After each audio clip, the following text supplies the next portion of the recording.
G'day folks, welcome to the very best of Rex Hunt Fishing Adventures, Volume 4.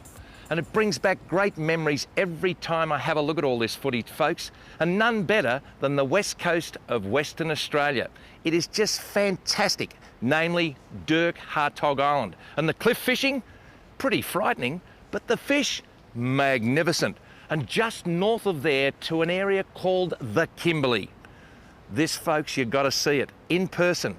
It is the most pristine area in the world. You can see for 100 nautical miles. And the Barramundi, they are humongous. And down south is Arthur's Lake in the central plateau of Tasmania. And my good friend John Fox and I catch some magnificent trout after tying the fly, matching the hatch, and then we eat the catch. Yibbida Yibbida, folks, it doesn't get much better than that.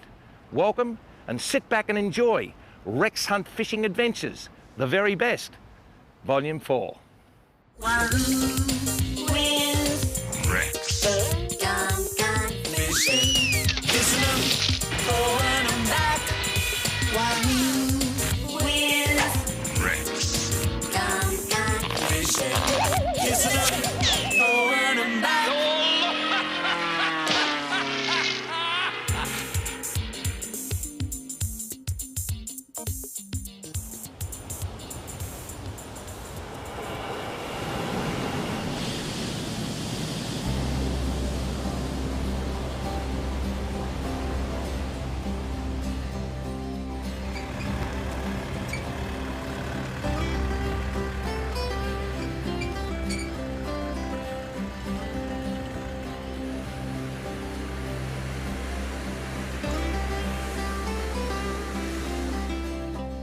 Serious swell, bushman. That's big, real big. Well, folks, this is Dirk, Hartog Island, off the Western Australian coast, and it is recognised as the most western point of our great continent. Bushy, you've done a bit of reading up here. What can we expect around these waters? Well, rumour has it that there's huge tailor and big snapper here, so we can only hope, but it's got a very good reputation, Rex. You wouldn't really know what was there looking at that rugged coastline. Never be fished ever. Well, maybe not in many places anyway, off the rocks. Well, folks, we're told by the locals that this is Charlie's Point. Charlie's got the flick, folks. Let's go and fish Rex's Point, bushman. Let's do it.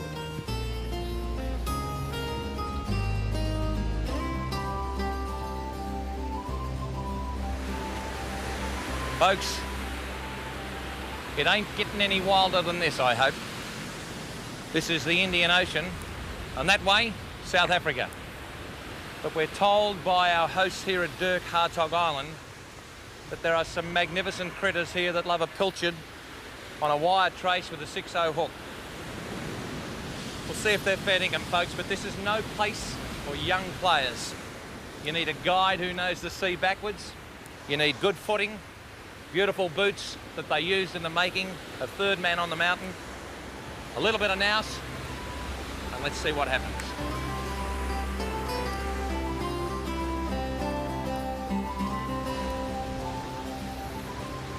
Oh, come on, Rex. What happened, Bushy? Oh, something's grabbed it, I don't know what. Looks like running around the point, Rex. Big tailor. A big Huge tailor, is it? Tailor. Oh, what a beautiful Woo. fish. That is Well, a monster. And look at the tailor behind it. There is a stack of tailor.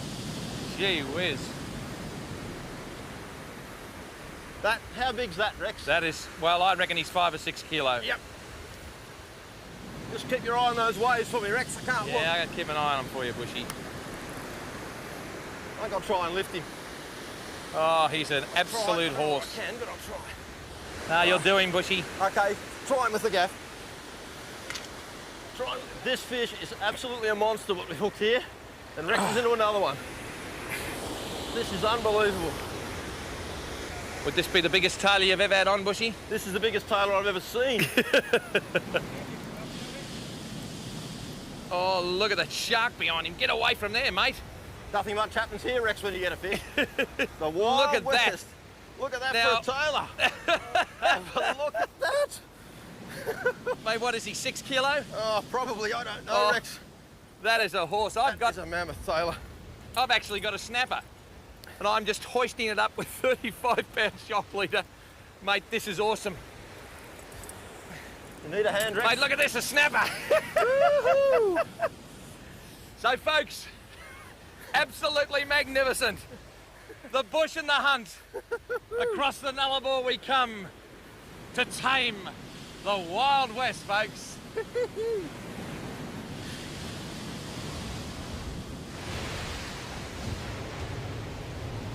There's many different ways to rig a pilchard when you're doing this sort of work, but this is a simple way and it seems to do a good job. Just go straight through the middle of your pilchard like that with the big hook, roll it round, come back in just behind his gill, like that, and out his eye, tighten that up nicely. Then you can do a little half hitch around his tail so he'll just come back through the water and look pretty neat. And that's all you need to do. Good little rig.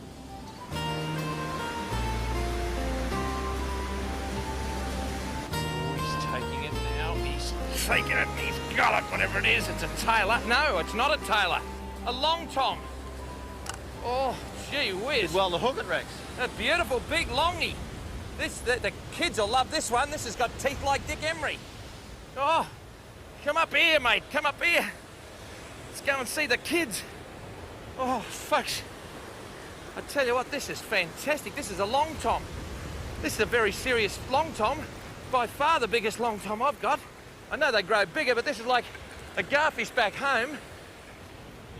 But he's got two beaks on him. He's like my manager. He's got two beaks and he's only got one. I tell you what, that is a long tom. He just bit me off. Folks, that is a serious long tom. Thank your mother for the long tom.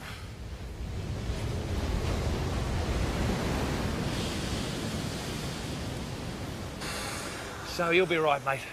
We'll wait for a bit of water to come up with you. I tell you what, this is just fantastic, folks. You don't know what you're going to get next. Ta-da, mate. Bon voyage and all the best to your family.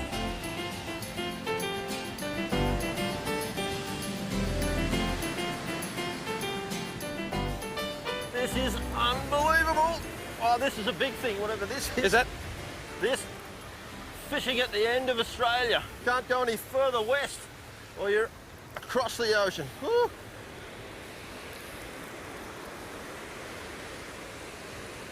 This might be a really big snapper, I think. Is that?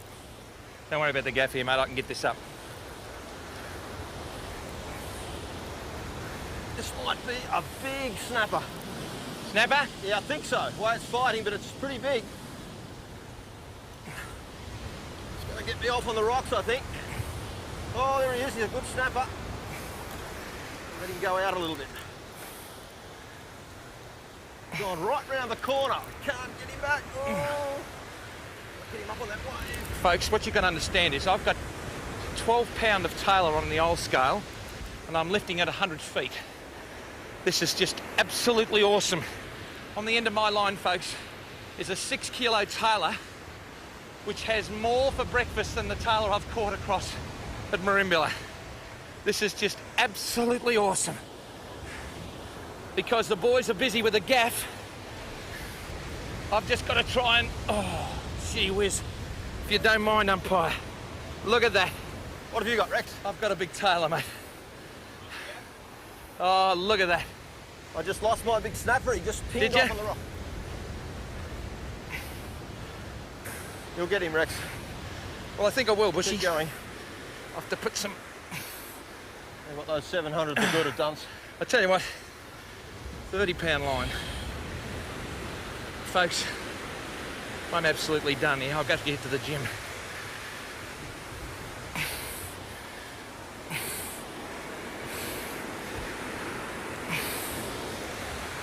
Here he comes. I'm going to get that for you. Oh, just hold him there, Bushy. It's 35 pound line.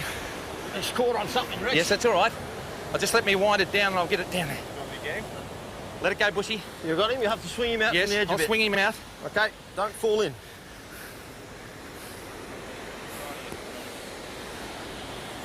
Just hold that, Kieran. Thanks, Bushy. Oh, folks. Here he comes. Now have a look at that, folks. Look at that for a tailor.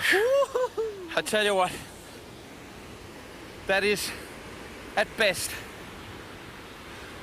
5.5, 6 kilo of the best fighting fish that you can get from 100 feet. I tell you folks, I thought when we flew with Ansett we'd never get a chance to fish out of the aircraft. I'll be speaking to them on Monday. The Wild West. Why do they call it the Wild West?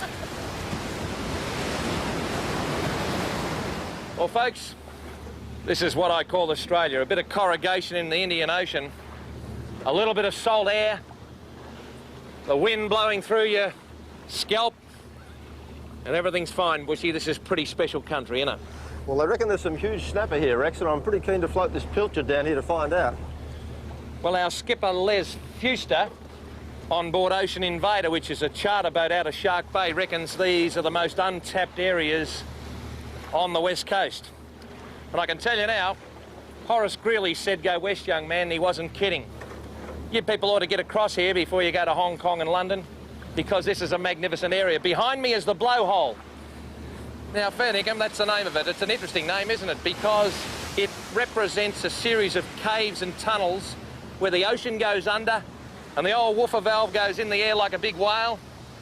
And then when the continent's had enough, she crumbles away and the ocean makes just another little creeping journey towards some of the major centres on the west coast. But today, we've got the big gear. 30 and 40 pound gear, whole pilchards, half a kilo sinkers. And I thought I'd get the crew out here today. Harry hasn't been satisfied just with the trout streams and the terra firma. Harry said, we want a challenge. Well, folks, as my stomach comes over the top of me Adam's apple, I think we've got a challenge. Thank you very much.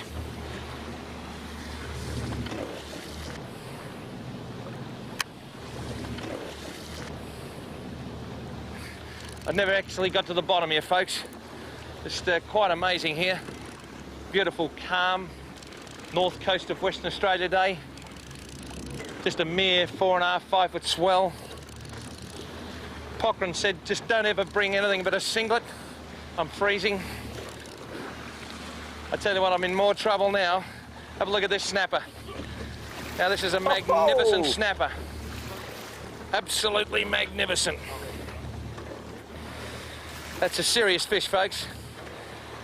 Now, there's a top bait. It went straight down the gullet of a snapper that was swimming in mid-water. And the Wild West, we're not going to tame her in a month of Sundays, I can tell you now, because that is magnificent. If I caught that in Port Phillip Bay, Jeffy Kennett and Paddy McNamara would have me on the front of the local paper without saying boo. Snapper. One of the fine-eating fish of the sea.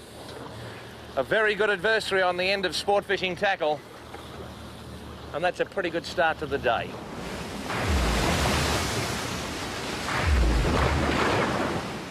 A bit of a nibble here, something's having a bit of an interest.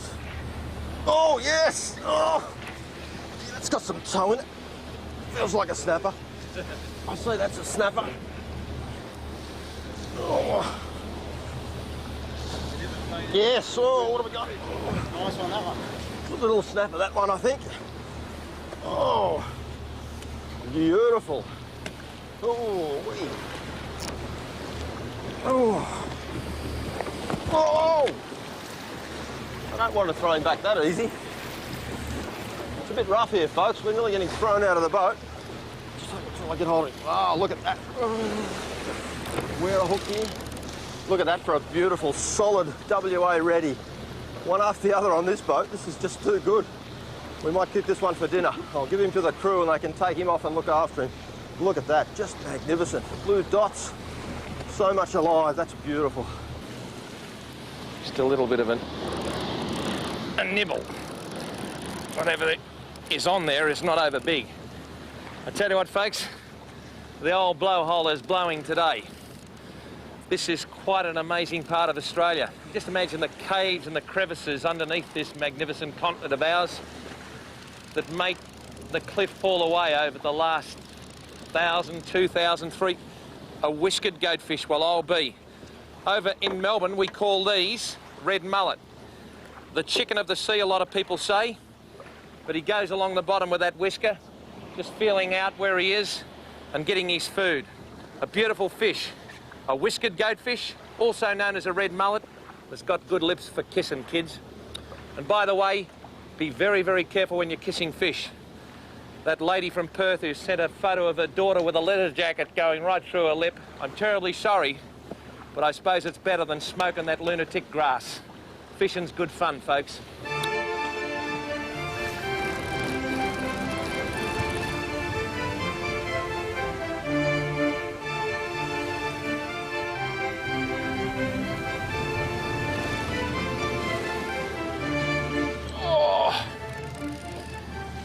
Know what you're doing out here, folks.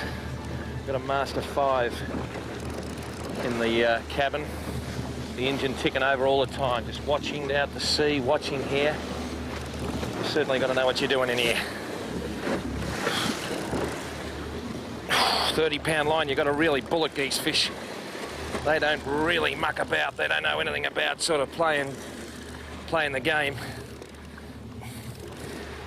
Now, we can't do much better than this, folks. Have a look at this. 2 snapper Rex. Well, there you are, Bushy. You got 2, I've only got 1. Yeah. Well, there you are, folks. I tell you what, takes me 6 weeks back in Melbourne on Port Phillip Bay to catch 2 fish like this. We've just got 3. I end up with me photo on my own magazine. Well, there you are, folks. Come in here, Bushy. Start putting the pennies away, folks. The Wild West. The home of snapper? I don't think they were kidding, were they? They weren't kidding.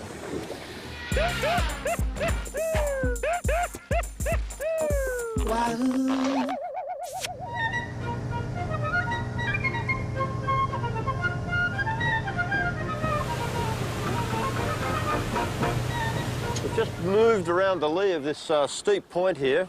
The area we were fishing before, it got very rough and choppy, so we've had to bail out and come into some little bit calmer waters. So we've just thrown a line over here, and we'll see what's... Hang on, got a bit of a touch here. Yes, I'm in already. It's not a bad spot. Ooh, it's got some kick in it too, this one. Oh, can't pick it yet. I don't know what it is, but it's got a bit of beef in it.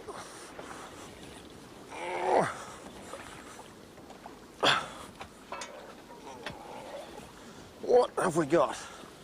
Oh, that's not one of those ball chin type things, is it, we're after? It is. Right. Is that the dreaded ball chin groper?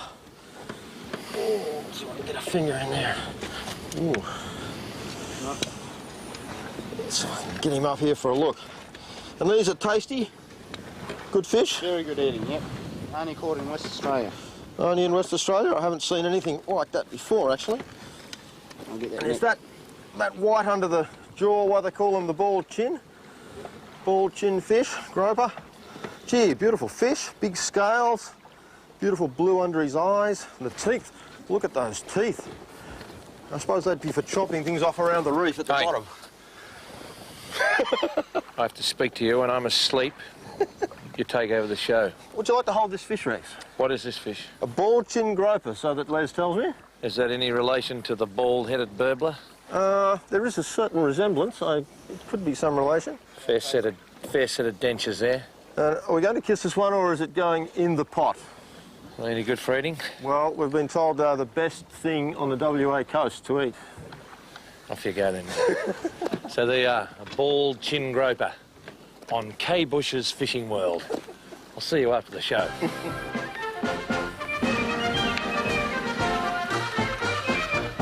Got absolutely no idea what this is. It's got an unweighted cube on the way down. Not quite like a snapper. It's nodding its head, but not as frequently as a snapper. I can see colour. What? Oh, it's a... Some sort of cod. Ah, it's a Rankin cod. A Rankin cod. Well, we don't even need the net. Oh, my God. Isn't that a nice fish? Gee, and they're supposed to be good eating. Now, that is as if Albert Namatjira has actually painted the spots on the side of that fish. Gee, look at that. Now, did you get that on the bottom or not? No, that was floated down the burley trail, just unweighted pilchard head. Well, Look at I'll that. tell you what. You never know what you're going to get. Isn't that a beautiful fish? It is. Got hold of that hook, Rex. I tell you what, folks, just hold that bushy. Harry, Stick your gob right down there, folks, because that is a mouth almighty. Can you imagine just the amount of food that has to be manufactured every 24 hours in this magnificent ocean of ours just to sustain these mouths? Cormorants, all the bird life, all the fish life, the sea lice, the sharks. I tell you what, it's a real privilege to be here. Isn't that a beautiful fish? But really, quite seriously, Kay, man has a lot to answer for in relation to his greed in the sea, hasn't he? Well, when you look back at what we've got on the eastern coast of Australia, we're at home, I know in Merimbula, we're fishing for remnants of the snapper population. Over here, you can see what a system's like when it just hasn't been raped. And I hope the people in WA realise what they've got and take some steps to look after it, Rex. Well, they do, because their Fishing for the Future plan is really a tremendous example of how to look after a fishery. I tell you what, you give people fish like this and they're going to flock to the western side of Australia. You give them nothing, and I tell you what, they'll go elsewhere. See you later, mate. And away he goes. I tell you what, how good's that? Zoom. He's off, tough fish. He's off like a bag of prawns in the sun. Congratulations, son. I've forgiven you.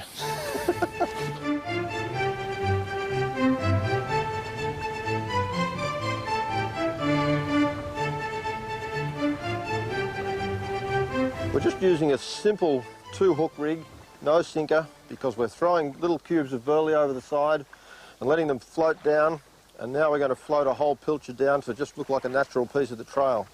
This is an easy way to bait up a pilchard. You just push the first hook straight through the middle of your pilchard, turn him over, come out through there, go down under the gill case, come out through his eye, tighten that up a little bit, and we just go through with the second hook, come back around, and then to make a nice tidy bait out of it, we just do a half hitch around his tail, like that, and another one just to secure the bait.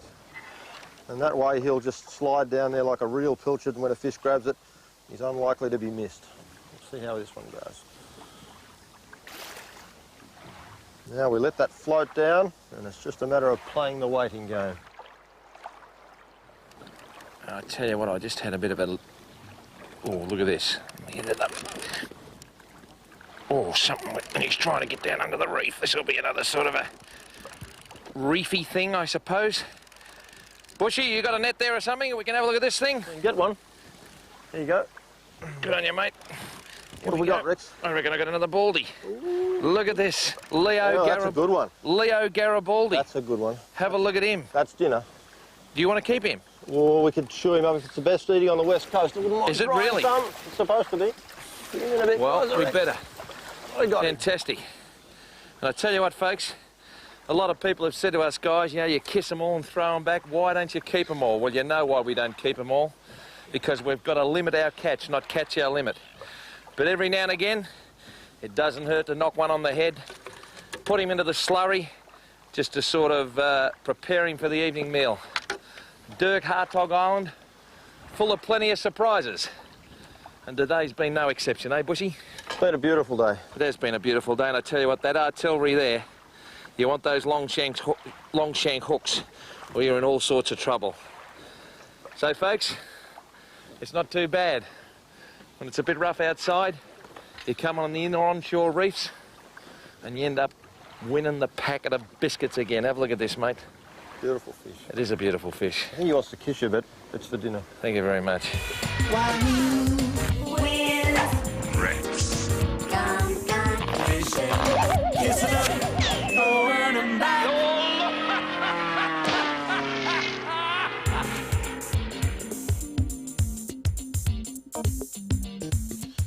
Well, folks, here I am again. And at this very moment, I know my lovely wife, Lynn, will be putting another log on the fire down in Melbourne. And during a very, very harsh southern winter, the only place to be is the top end. I've got Brett Swain with me, and he started up Cape Don Fishing Lodge. Now, a lot of you might remember that 18 months ago, we visited here at the top of the Coburg Peninsula, just out away from Darwin. We had some great fishing. And the joint's come on a bit since then, young Brett. Yeah, glad to see you back here, Rex. Well, tell us a little bit about you. What is that? What is that thing over there looking at me?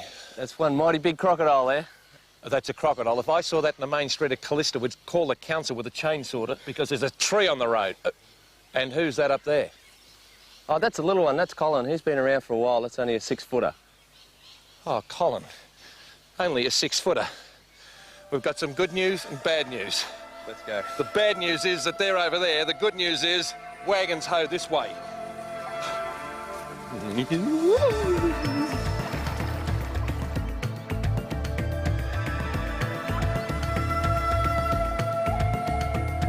Brett, fishing up here is more than low tide, isn't it? Because this area, although it's been high and dry a few hours ago, becomes a whole different ball game towards the top of the tide. The trevally move in, the queenfish move in, bait goes up into the mangroves, so do the fish. So the bait is food, and if the food's up there, I'm up there. And if they're anything like me, they'll be there in their hundreds. We try and get as close into those mangroves as possible. And we'll bring that little till sand lure back and see what we run into. Oh, I had a touch then. So I had a bit, and he came again. How about that? Now that's a little trevally. Well, that's all right. So Till and Sandra with their lures are going to be absolutely delighted. That's a little GT, is it? Yeah, that's a little estuary GT. They come up on the flats. Same as the GTs that are out in the open water. Yeah. These are just the nursery. Well, the basics are the same, folks, everywhere I go. Lure fishing, whether it's a 30-pound GT, a 6-pound brown trout, or a 1.25 pound GT in his first year of life. If you put a lure in front of a feeding fish, yibbida yibbida, folks, you're going to get knocked off. All right, mate, I'll get that out for you in a minute. Okay. I'll get that out for you, son. Okay. There we go. How about that, son, all right? Too easy. Camera and action. All in one. Well, folks, I'm going to just tell Harry to follow me on this particular cast into that little V. It could go off again. And the till sand, well, it hasn't let me down. It's got a nice bib that puts it down nice and deep at this stage of the tide. So let's have a look, get a bit of the glare off.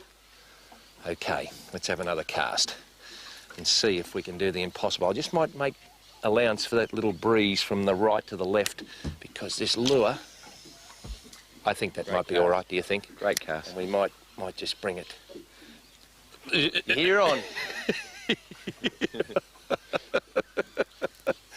Oh, gee whiz.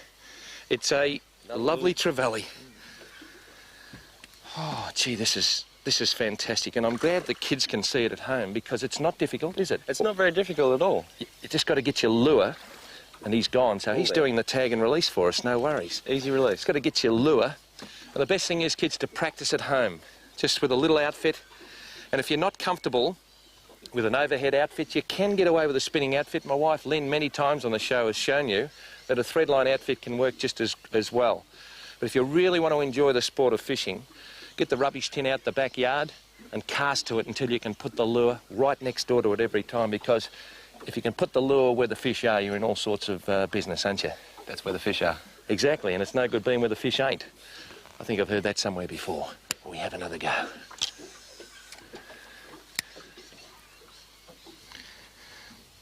Look at Rexy. And, oh, did you see that? Little barra. A little barramundi. Now, I don't think we heard him, so what I've got to do, the most important thing I've got to do, and it's going to be tough on national television, I'd like someone to drop it in there for me. I'm going to put my lure back in there and just let it float and just twitch it and see if the fish comes up again. It's going to be a difficult cast, not so much that I couldn't put it in there, but the big branch over the top that Harry will now show you is going to restrict. It's like a Greg Norman shot to the 18th on the 4th round of the Masters. It's a bit of worth $1 million, this cast. Well, thank you very much. No pressure at all. Is that all right? Perfect. Okay. And there's a barramundi there. He's right in front of it. We're going to catch a fish, folks. 1, 2, wind. And here he comes, and got him. We're on. Got him. Now, if there's anything better than that, I don't care whether we caught him or not. Mate, that was but great. we did. And because that's as good as catching the fish. We saw it. Is putting the lure where you can't put the lure, sighting the fish and say, we're going to catch a fish, folks. And the only thing is, he got off. Gary Barmby and his barbless hooks. Gary, see me in my office tomorrow morning. Bad luck. We got done. But there could be another one there for us, folks. And he's still there. He's still there. He's hungry. Yeah, he's hungry. He's still there, and we could get him on the next cast, so. This is fantastic stuff. I'll put it up in that crevice up in there. And he's a barra. Here he comes, and he's got it. He's got it. You're hooked. He's got it. And he doesn't even know he's hooked. Look at him. Look at him. He doesn't even know it. Look at him. Now, there's nothing better than that, folks, because someone's put the barra on the Rexy's line again. This is crazy. We've got actually a frogman who goes, I'm just joking, folks, but I had to laugh at the Darwin airport the other day, and a lady said, do you actually go fishing? I said, well, I do a little bit, madam, yes. She said, who puts those fish on the line? You couldn't possibly catch so many fish. Well, now that's almost a legal barra. Well, he wanted to get caught, didn't he? He wanted it. He was hungry. What a beautiful saltwater barra. It's actually quite dark for a salty, isn't it? It is very... I think he's been living up in the mangroves. Do you really? Look, now that is just fantastic. That's probably better than 50 centimetres, isn't it? That's a legal fish. Yeah. And the old comfort lip, you can't do better than that. No. Okay, well, I've squeezed the barbs down. I'll get the top one out first. Now, you just be careful in case he takes off, because there's nothing in this. Absolutely nothing in this. If I can just grab it like that, and...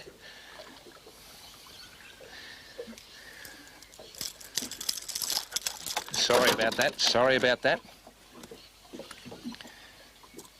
Okay, we got him hooked up again. There's that bumblebee, and underneath there too. Oh, I'm sorry about that, mate. I'll hold your... There you go. What a beautiful fish. It's a beautiful fish. A beautiful fish, a barramundi. That's what we come here for. That's what we come here for, mate. All I want to do is give you a kiss. That's a very big mouth. Just want to give you a kiss because I just love you and your mates. Off you go. And you'll probably go straight back into where we got him from. And have a look, he's going straight over there again. And he's just fine. He's right. He's just right as rain. You could probably catch him again tomorrow morning. I think we're going okay, folks. I think it's not been a bad start to the day. Great start. How about that? Wahoo wins. Rex. Gone fishing. Kissing up, throwing 'em back.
That wind's getting a little bit nasty, folks, so we'll have to make an adjustment there.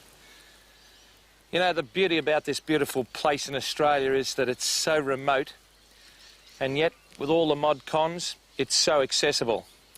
A lot of these water holes are cut off from the main streams of the Chamberlain and also the Pentecost River, and this enables you to fish holes that have no way of escape for the fish. I've got a little Shimano Chronic as usual. I'm trying out some of the new highly visible Maxima line. Now, a lot of people say, well, how stupid's that? The fish will see that. But in lure casting and lure trolling, it's good to know the point of entry of the line in relation to the angle of the lure being retrieved, and I like it very, very nicely. I've got a little Gary Marsh Loomis rod that he's made up for me to try it, 6 kilo gear, a little pistol grip that I do really favour because it fits nicely and moulds around my grip, and I can cast into the breeze nicely. With casting into the breeze, instead of normally giving it a little bit of air, you've got to try and punch it into the breeze, and therefore I wind the lure up a lot closer to the tip of the rod, and therefore it's a lot sharper when I just go bang like that. The trajectory is lower, but it's a more direct way of fishing. You've got to walk a bit to cover the area, But I don't mind walking, folks, because if I ask my missus, I need to walk a lot.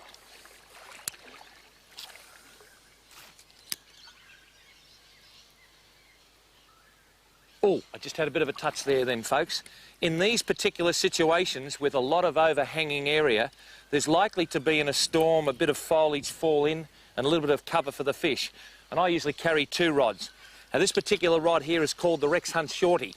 Now no smart comments or letters, but this particular rod enables me to get into these nooks and crannies. Do you believe me? The check's in the mail? No, folks, this is what happens when you become a whirly bird that's got no brains. Rotor blade, 2 metres ahead, 2 metre rod, yibbida yibbida. That was all, folks. Big fish. Big fish. Oh, what a big fish. He just engulfed that, folks.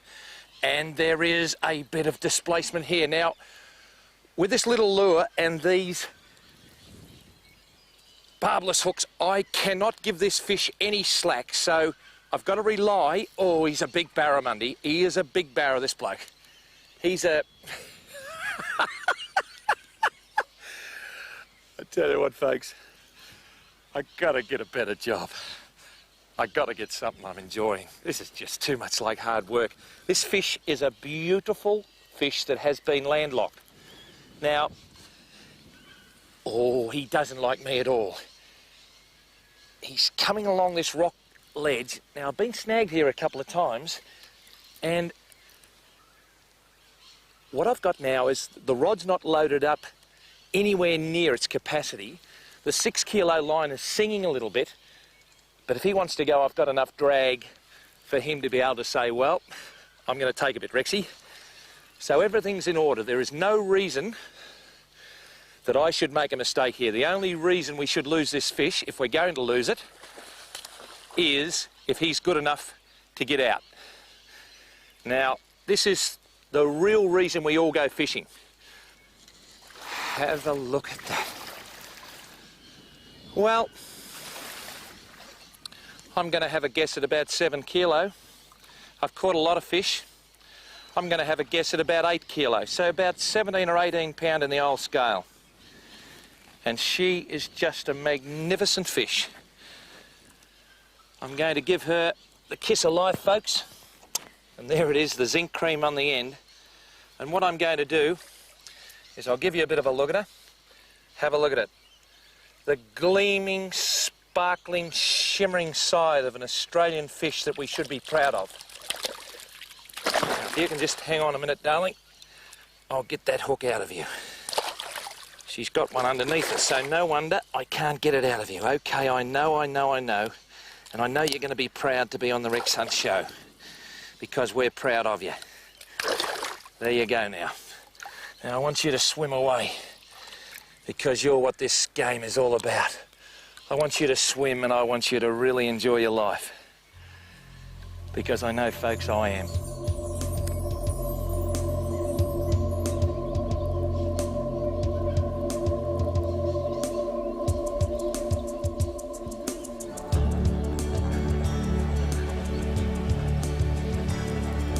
Barra again.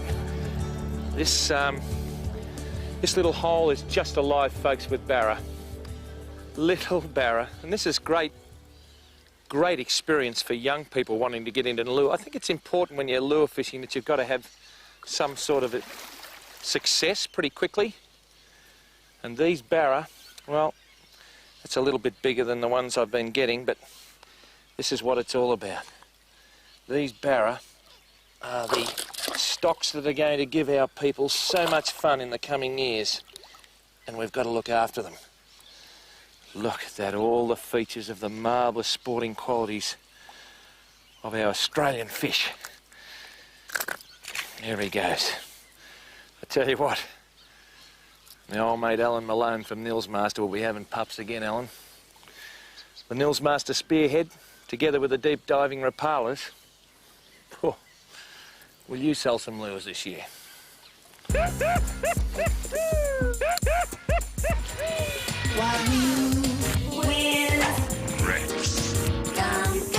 Fishing, kissing up, throwing them back.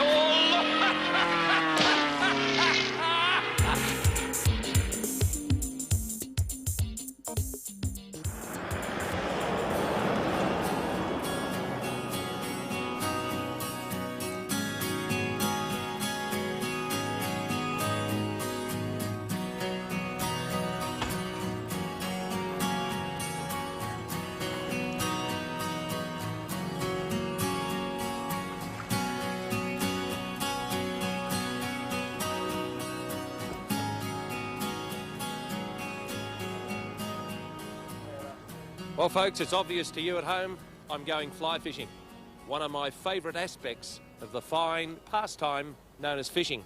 Of course, you people right around the world would realise that Tasmania in the south of Australia is recognised as a world-class fishery. Our Tasmanian representative for Rex Hunters, Johnny Foxy's been with us every series.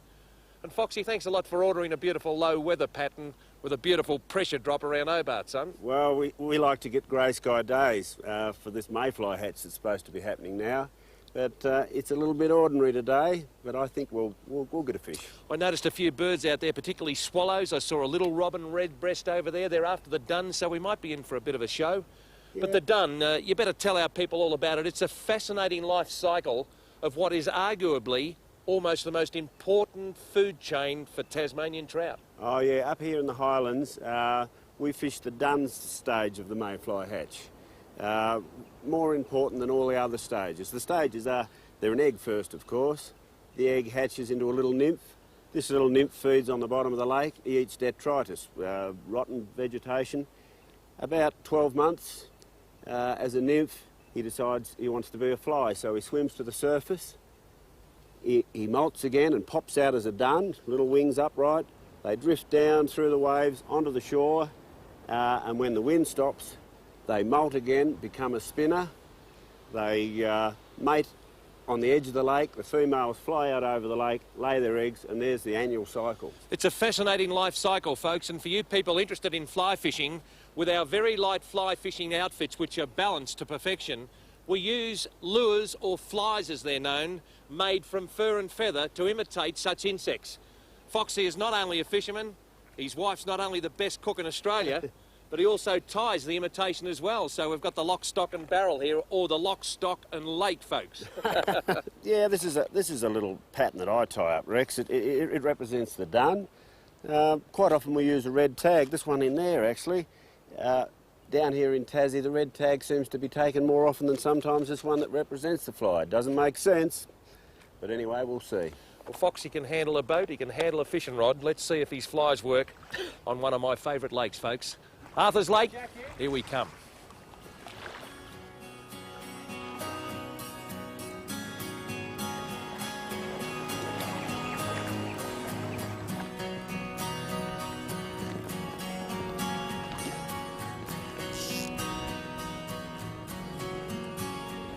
A bit breezy, eh, Rex?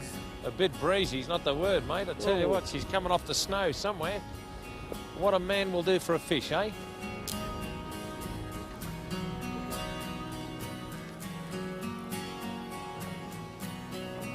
It confused me on the way down. Every time we come down, you say, get a sunny sky, blue sky, we'll go Polaroiding, we'll see the fish. On the way down the track into Cow Paddock Bay, you're saying, come on, cloud, cover over. What are you on about? Well, the duns, they seem to like the grey conditions. They come up, they'll hatch, they seem to hatch better in it, and the trout themselves are more likely to rise in the grey conditions. They haven't got sunglasses and they get a little bit upset by the sun. Well, I've got sunglasses too, folks, and I'm a bit foolish, so I'm still casting without them on. Today I'm not looking for the fish, but Foxy's got his old bifocals on. You want to protect your eyes, because that's the most important thing. That's what you see with folks. And you want to look after your ears as well, because if you lose your ears, you've got nowhere to hang your glasses.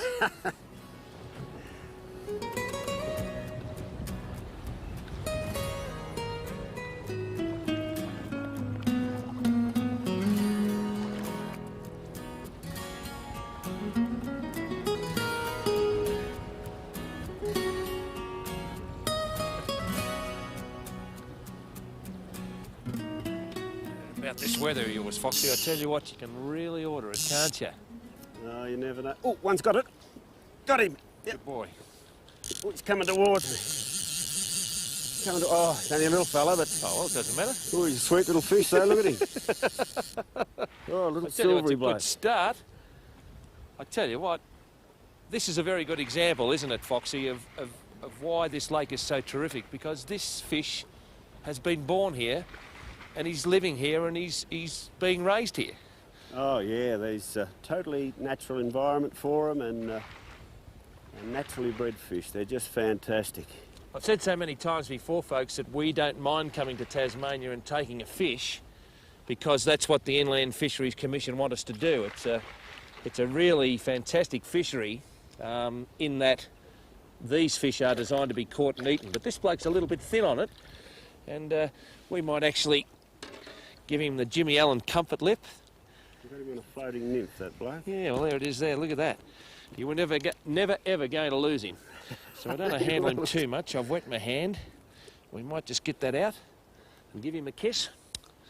A little fish, about a pound in the old scale, but I reckon we might be able to do a little bit better than that. But that's a good start. Off you go, young fella. Good on you, Foxy. You've done well.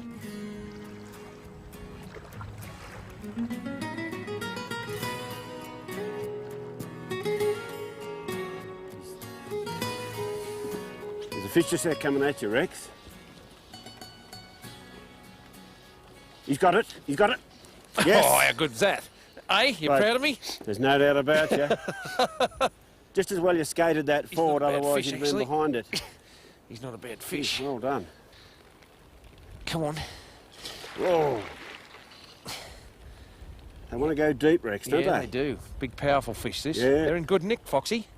Oh, yeah. It's Another a great, male. it's a great lake, Arthur, isn't it? There's no doubt about it that, Oh. that since the demise of Sorrel, they have really picked up here, haven't they? Look at that. Just a You beautiful, took that red beautiful tag well. fish. Yeah. Now, folks, Tasmanian trout don't come better than that. Beautiful male again. And have a look at your red tag sticking out of his gob there, Foxy. Isn't that just magnificent? I'll hand him across, folks, to the master, because I think it's going to snow. The old weather forecast is for rain, easing to snow, easing to very chilly conditions. I'm a bit underdone here, folks. And Foxy's shack back there's got a roaring fire. We're going to show you how to tie the most famous fly in Australia. It's called the red tag.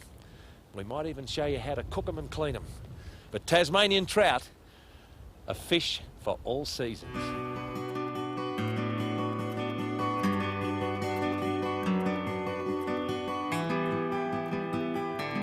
Well, folks, as dear old Bing Crosby would sing, I'm dreaming of a white Christmas.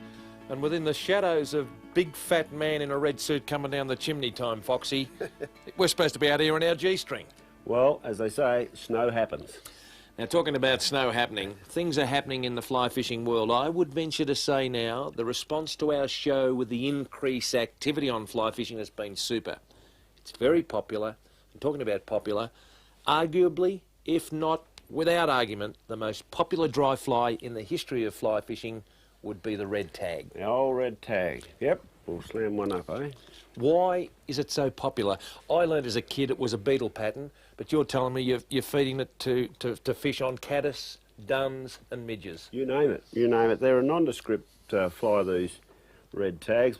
By nondescript, I mean they don't actually represent any particular insect, but the trout just think, well, I'll have a go at this. And Foxy, fishing's more than just catching fish, isn't it? Oh, absolutely. I tie these things a little bit different to some people. So there's some of you guys out there say, geez, Foxy's doing this all wrong. Let me tell you, it works this way. I've got about 4 strands of peacock herl here. I run it up, and then I run it back, and then I run it up, and then I take the silk over it about 4 or 5 times. It's easy, works, you get the body you want. So then, once again, someone's going to say, gee, that's not quite right. I use a black and a furnace hackle combined. This is what actually makes the fly float, with a combination of a little bit of gink or floating grease. Yeah, yep, a little bit of silicone, a bit of oil, a bit of some people spray it on. The casting has quite a bearing on it, you know. You need a good dry cast to get these things to float. The old hackle pliers, I haven't seen them for a long time. I must get back into this. You know, there's people in Korea and places like that can tie these single-handedly without hackle pliers. Like, it just amazes me. Yeah. And they do them fast too. So why the double-shaded hackle for our purists out there? Well, it just looks more like an insect to me. But I know the trout are happy with it because we've caught hundreds of trout on this fly. Yeah. And yeah, they work good. Actually, I'm just about to finish this off. Noel Jetson taught me how to whip finish with my fingers, so Isn't that just fantastic? That's mucking around with that whip finishing tool. And there we are. Well, folks, I first learned of the red tag. If you'd be good enough to give it to me, Foxy, I want to just show it to David Scholes, because I know David in Launceston, Tasmania, you'll be watching. And just let me say to David Scholes, he should really be proud that he's introduced fly fishing to a myriad of people right throughout the world, from various areas, doctors, surgeons, vets, blokes on the dole. He's been a marvellous character for fishing, and he writes about his red tag, bubbly, hopping along the Yarra River in the 1940s, and really we've got a big vote of thanks to give to this fine gentleman. Great ambassador for not only Tasmania but Australia. You're a great ambassador for catching trout. I've never come down here, folks, without success with the flying fox. And of course, earlier on in the show, you saw our success, and I think it's time now that they were just about ready to clean, and I think Cheryl better fire up the old frying pan. Sounds terrific. Let's go for it, folks. Wahoo with Rex. Gone fishing. The first thing you need to fillet these fish is a nice sharp knife. Now here we've got a magnificent brown trout caught by Rex out here in Arthur's Lake, and I'll just show you how to whip the sides off him. Oh, look at the colour, he's a beauty too. Off with his head and tail, makes things easy. Now I just start at the back and run the knife straight down like so. In underneath. Just go round the ribs like that. We don't want to eat these ribs. Just look at the brilliant colour of that fish. Superb. The other side, I lay those down, the ribs down hard, cut through them all, round the fin. Off she comes. Trim that off. Just tidy him up a bit there, we don't waste much. And those last lot of ribs, well, that's easy. We just slide the knife under and up. Out they pop. It's a bit big. This fish Rex caught's a bit big, so we'll just whip him into 4 sections. How's that look? Now what I do with these, they need a little bit of, I use wholemeal flour. You don't need much. A couple of spoonfuls in a bag, just a standard plastic bag. Bang them all in. Oh, these will be scrumptious. Give them a bit of a shake up. And we've got floured fish and no mess. Oh, now I've cheated a little bit. I've already melted the butter down. So this is just ordinary King Island butter, any sort you like. We just put a little bit of that on the hot plate ready. It just seems to be the right temperature. Now on with our fish. Always put them flesh side down. We don't turn them over. We only turn them over once, so we want that to cook till it's golden brown. A little bit more butter, and I reckon in about 4 minutes they'll be absolutely fantastic.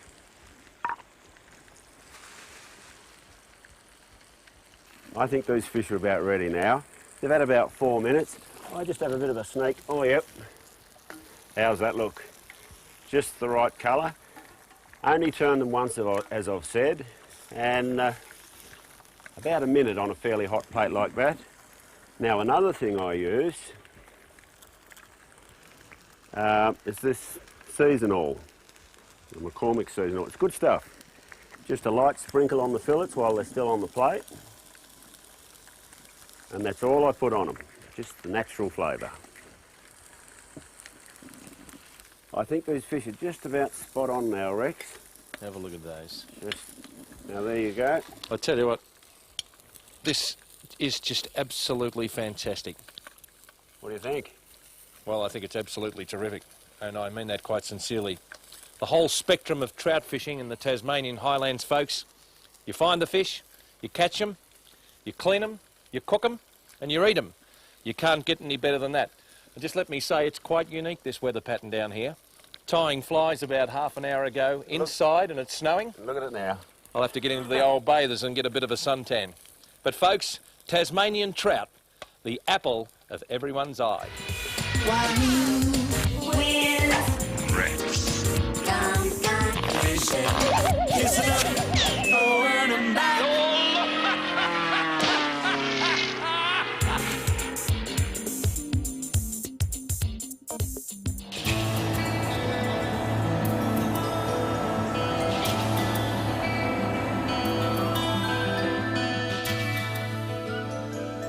I tell you what, folks, she's a little bit angry, the old girl, but there's nothing better than the top end just after sunup, particularly in the winter when there's plenty of frost on the pumpkin down in football territory in southern Australia.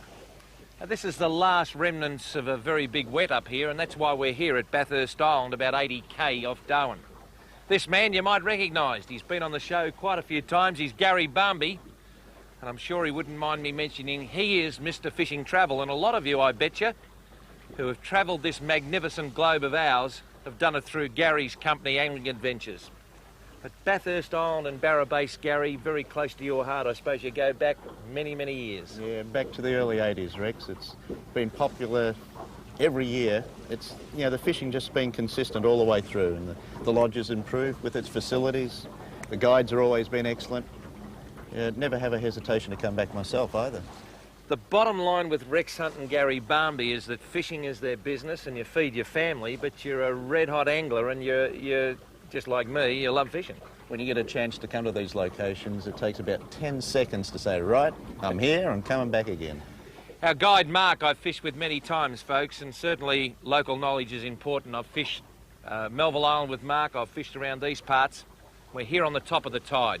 Tides here are very big, particularly the spring tides. High, high, low, low. Sounds like a good song, I must try it. But you've got to have clean water so that your lures can be seen by pelagic fish that swim in or on or near the surface of the ocean. I've got the faithful Rapala, a little 6 or 7 inch wire trace just in case there's a mackerel with teeth around, and a 40-pound leader, and together with this little Shimano Calcutta outfit, it's pretty well. But the old faithful, Abu 7000, mate, I think I collected 24 dozen beer bottles in about 1914 to buy one of those, but they have been one of the great survivors of fishing tackle. They haven't changed. They've been much the same all the way through. That's why I keep using them. There's never a mistake with them. They're great. Okay, I've got the bib lure to take me down deep. Gary has got what's called a reflector. A reflector lure, and it's a bibless, and it's designed for high-speed trolling. The old reflector lure, separated at birth. They used to be silver and now some colours starting to experiment. Have a look at it. Separated at birth. The old red noggin, you can't do better. Well, it's time for Wagons Ho, because Mark's going to put us into the right area and we're going to try and catch a fish.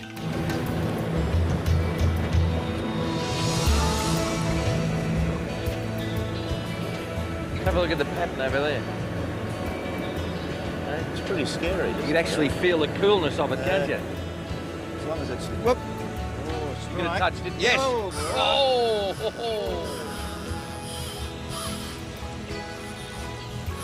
Well, how about that, Gary?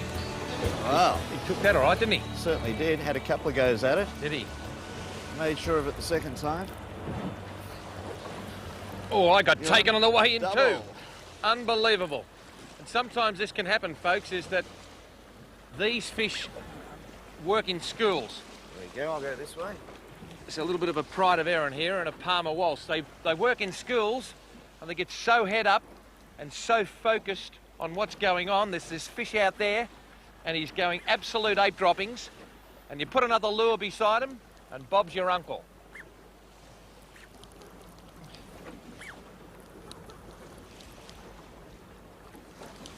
I reckon mine might have ridden me on the reef, but...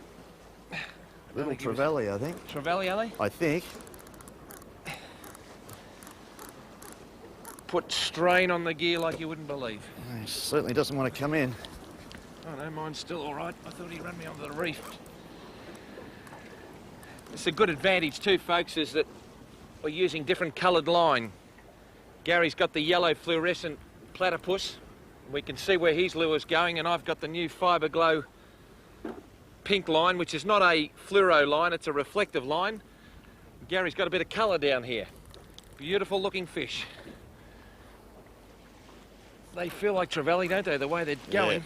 Yeah, I think they are. They're Interesting doing the you circles. had that lure with the bibless reflector a lot closer to the surface, and yet when I brought that little deep diver through, they grabbed that as well. Typical trevally behaviour, isn't it? Just don't know when to stop. No. This is just fantastic, folks, let me tell you. Be able to come have a look at the size of that fish there. Nice one. Absolutely magnificent. What a beautiful fish. That's why you got that big heavy leader in the double. And that's what the guide's here for, folks. To do the dirty work. Got to watch the tail there as Mark's picked it up because they've got pretty decent sort of razor sharp flukes laying along the side. He's absolutely inhaled that lure. So we'll do a little bit of dentistry and give him a kiss and put him back. And meantime, a million people right across the nation are saying, where this is the old fellow's fish? Well, folks, this is not in the script. Mine got off.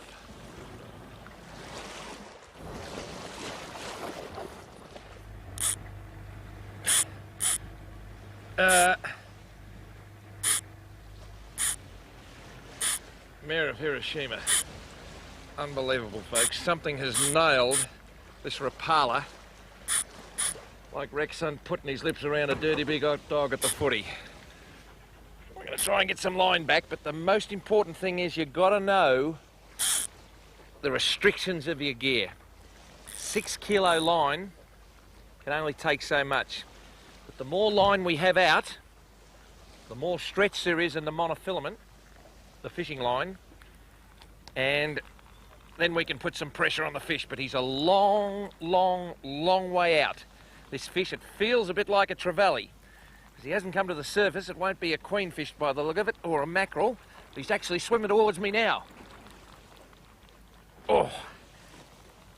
There's no lever drags on these little calcutters, so you've got to work that little star drag pretty quickly, up or down, whichever way the fish is going to take you. Now, as the line comes in a lot closer, and there's still a lot of line out, you've got to make sure that your drag is a little bit looser, because if he bolts and he exceeds the breaking strain of that line, Yibbida Yibbida, folks, she's all over, she said, waving her wooden leg.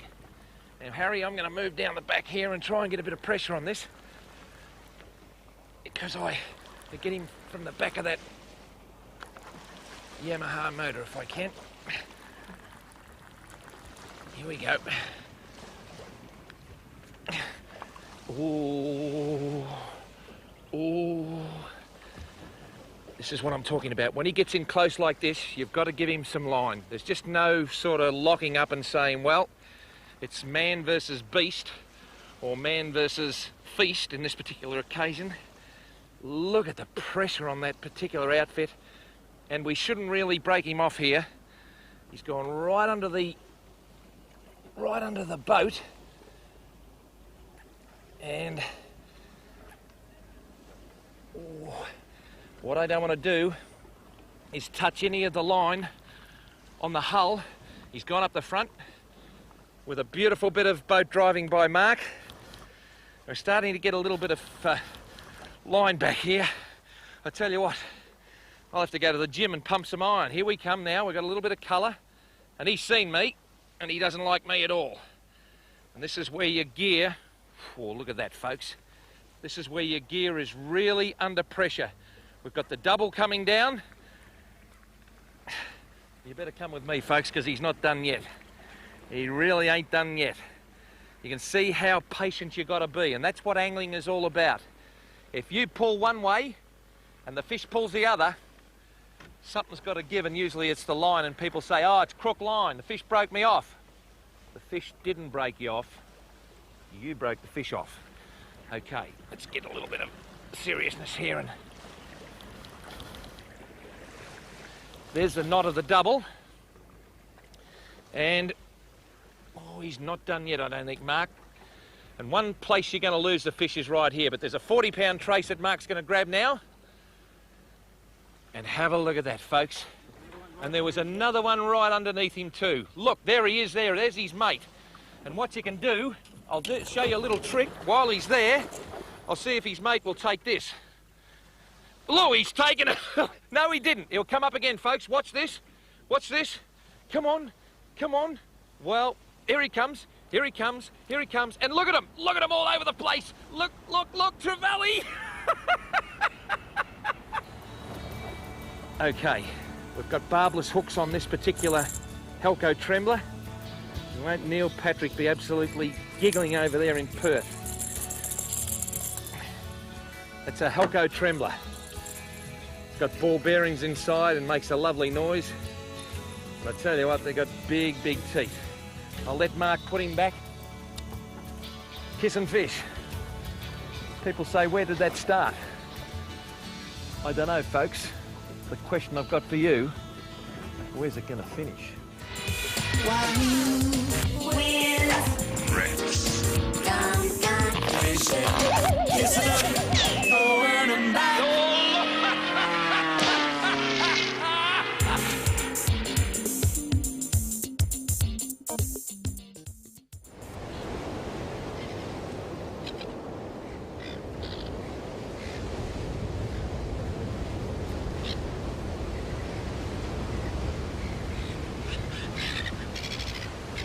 Mate, I must admit it's a few years since I've taken the old shoes off and dangled the tootsies on a beach. I can believe that. Folks, this is Shane Mensforth, our South Australian representative, and this is Goolwa Beach on the south coast of South Australia, just down from Adelaide. Now, on the way down, you said Goolwa Beach was famous. What for? Well, you know those funny things you call pippies in Victoria? They're not funny. We call them cockles in South Australia, and this is where they all come from. Folks, quite seriously, if you've used a cockle, inverted brackets, pippy, anywhere around Australia, it's probably a 95% chance that the cockle originated from this beach. That's right. We've got 13 kilometres of beach here between Goolwa Township and the Murray Mouth, wall-to-wall cockles. Now, on the way down, you said, Rex, would you like to dance? Now, I know you're happily married, and I took offence at that. You and I are going to do the cockle twist, would you believe? Is that a fact? What sort of a chance you reckon we've got here of getting some cockles to show the folks? About 110% chance, I'd say. Can you trust Goolwa Beach? Sure can. You idiot. Let's go.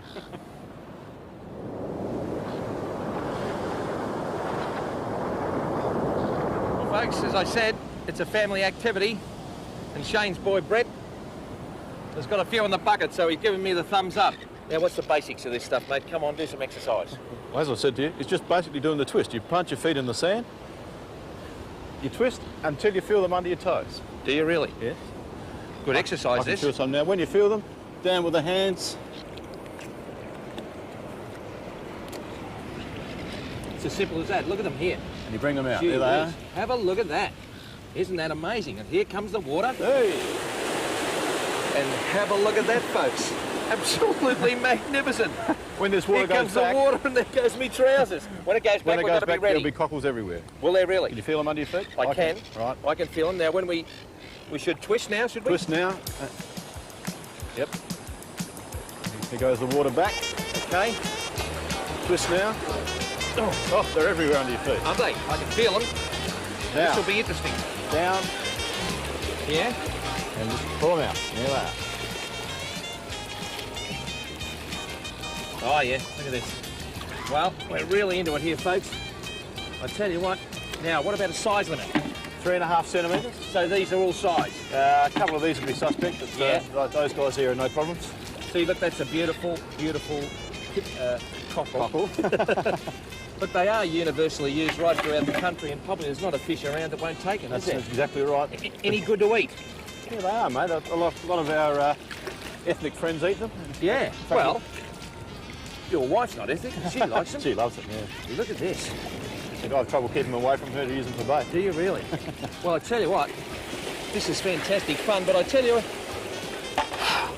you can puff a little bit here, folks, and it's good for the old ticker, but I'm now starting to be convinced that I don't pay a lot of money for my pickies in Melbourne no. when you tell you what, you can come over here and do this, but I suppose it's the complete form of fishing whereby you collect the bait, you catch the fish, you clean the fish, and look at this behind me.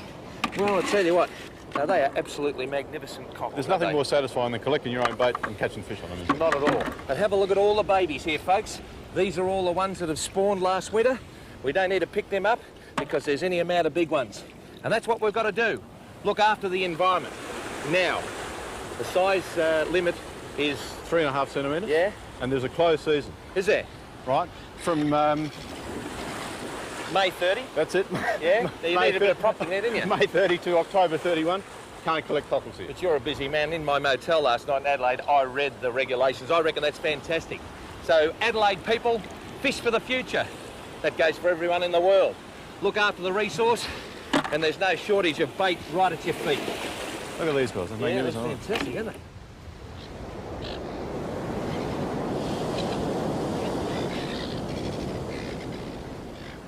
Still coming out of there. I'll tell you what, it would be very easy for a greedy person to overdo it here. they? I certainly would. And it does happen. It just happens everywhere, you know that. Yeah, but they're good to eat, they're great bait, and I'll tell you what, I just thought of a little poem. What's that? The gullah cockle may look like eggs, but the bearded burbler's got wet legs. That's shocking. Rick. Stick to bait collecting. Stick to bait collecting. Give it a go, folks. It's good fun and it's great exercise. Let's twist again on the gullah cockles. Let's twist again. I've done my knee. Oh! With Rex. Gone fishing. Listen up, going and back.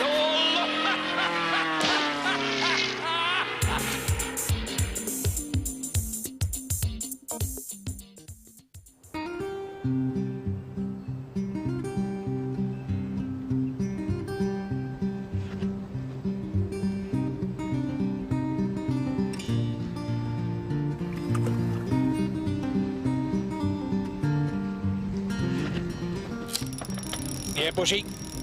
Not a big fish, but a respectable fish. Oh, he's all right.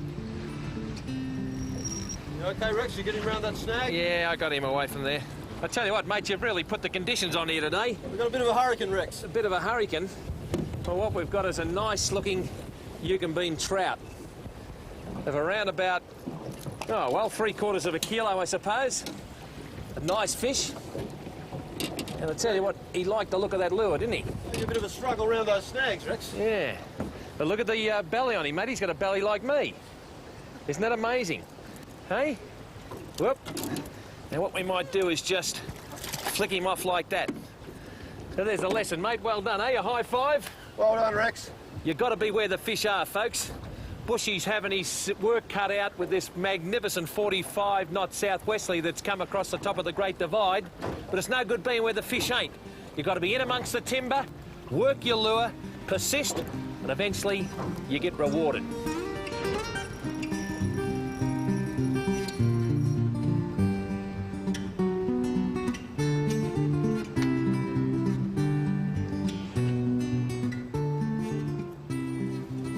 Bushy would be a little bit hairy out on the main Yucambine Lake today. We've just been hit with about 40 knots of breeze, Rex. I think we're doing very well up this little sheltered arm.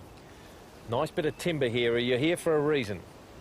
Yes, Rex. This has been about the only place we've been able to find good fish during the week. I think the lake is very low, so a lot of the traditional areas that are shallow and grassy are completely dry. So we've got to sneak around and look for some territory that's a little bit better. And this is where the big browns have been hauled up, is in the little arms of Yucambine, not far from the dam wall here, Rex. So there's some big old cagey customers in this dam, is there?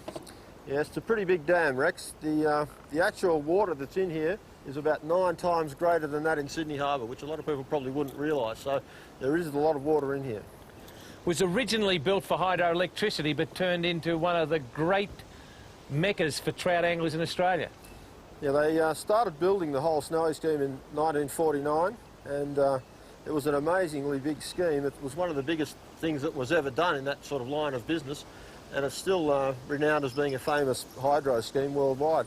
In fact, they had 121 people killed building the Snowy scheme. That's the whole, all the lakes up in this area, Rex. 121 killed. That's a lot, isn't it?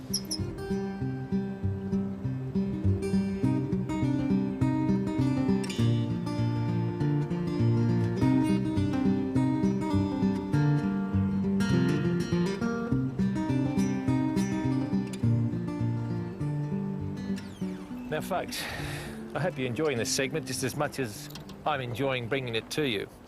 But we've got a mid-segment competition for you now. Get your dialing finger ready, and I want you to ring me now and tell me what's so very, very different in this boat than there was before.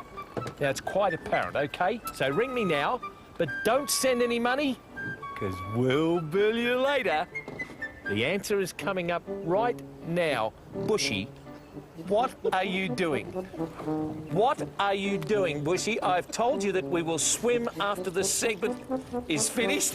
What are you doing in the water of Lake Yukonbean, you idiot? There has been a major correction made in this boat. A certain person up the back was being a bit unstable and a certain person up the front went for the big swim. What would your friends from India say about this? Oh, goodness gracious, we don't do our fishing from under the water in India, don't you worry.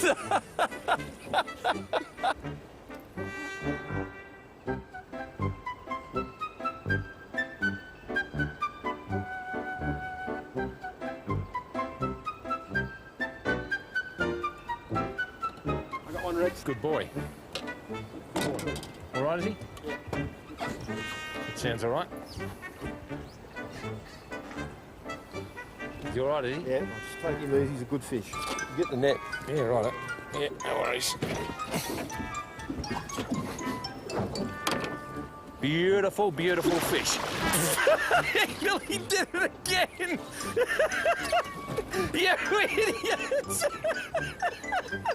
You idiot, let's get the fish in for a start. You are the unluckiest fish in Australia. Bushy, there's only room for one idiot on this television show, and that's me. Mate, what are you trying to do, Bushy? Anyone can catch fish, Rex, but to make it look interesting takes practice. Now, this is a beautiful Yukonbean brown trout. Have a look at that. Put it on right on top of my mud-eye box. Now, that is a very, very nice fish. Is this likely to be an old fish? It's probably a reasonable age, Rex. It's got a nice old head on it, a big head. Bit like me. Look at that, isn't that beautiful? Now, give him the Jimmy Allen comfort lift done upside down. Now, do you know whether it's a male? It looks like a male to me with that jaw. And he's got plenty of slime on him. So have a look at that. I'll just come across, folks, and show you what I'm talking about. A big male fish has got a big locked jaw on him, and he's a brown trout. Probably naturally spawned. There's no adipose fin missing, but around about 3 pound in the old scale, about 1.3, 1.4 kilo. We'll give him the old kiss of death, and we'll see if we can get him in without falling in, Bushy, without falling in, and we'll see if he can get on his way a little bit. Off you go now. Come on, stand up a bit. Come on, I'm going to let you go on national television. He should be fine in a minute. Come on, come on, come on. Give us a little bit of a kick. Give us a little bit of a kick. Give us a little bit of a kick. Come on. Sometimes you have to revive him a bit more than usual, Bushy. He'll come good, Rex. Just give him a little bit of time. He'll be fine. Well, there he goes now. Yeah. See you later, fish. That was fun. He's happy. You'll come good in a minute. Congratulations, Bushy. Do I have to fall in again, Rex? I actually gave it 7.5 out of 10. I took away marks for the entry. I thought it was a bit sloppy. Well, folks, we have a bit of fun when we go away, don't we? And we roll as it happens, and by gee, today was 10 out of 10 in that respect. Yibbida yibbida, this has been for fraction flickers. Biddy, that's all, folks.